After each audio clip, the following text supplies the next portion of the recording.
Rectangles are places for practice.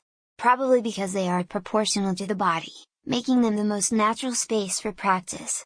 They've been revered as sacred since ancient times, and you can find them anywhere civilizations exist.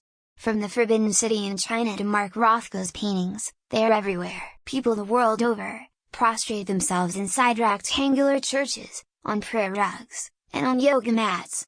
They seek to understand the universe, within the comfort of a definable rectangular space. But, no other rectangle is as religiously practiced upon as the one you are watching me on now. The device. It is the new site for practices that haven't changed since ancient times. For many, these are spaces where we present our best behavior to others. They become spaces of surveillance, of oneself, and of others. The priest performs at one end of the rectangle, like the head of a body, while the rest watches, and follows.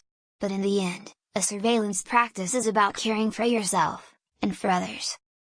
It's natural to feel like you're being watched inside a rectangle. Now we submit ourselves for surveillance when we post on our devices, for an audience that may, or may not be there.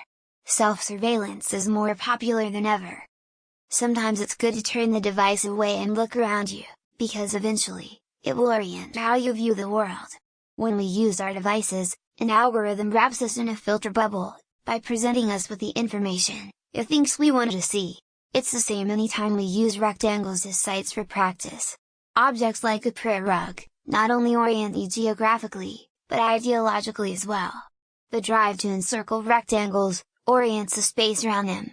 And you. Secular societies have abandoned religion in favor of New Age spiritual practices like yoga.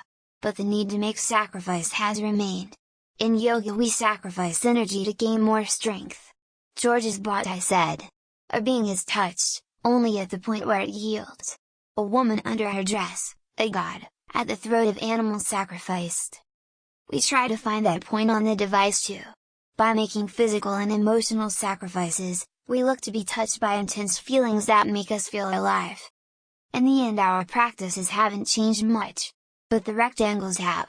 It's still a powerfully attractive shape, that represents the way we perceive reality. Today we all bow down to the greatest rectangle of all time, the device. Remember, just like other, older rectangular practices, your device practice is also sacred.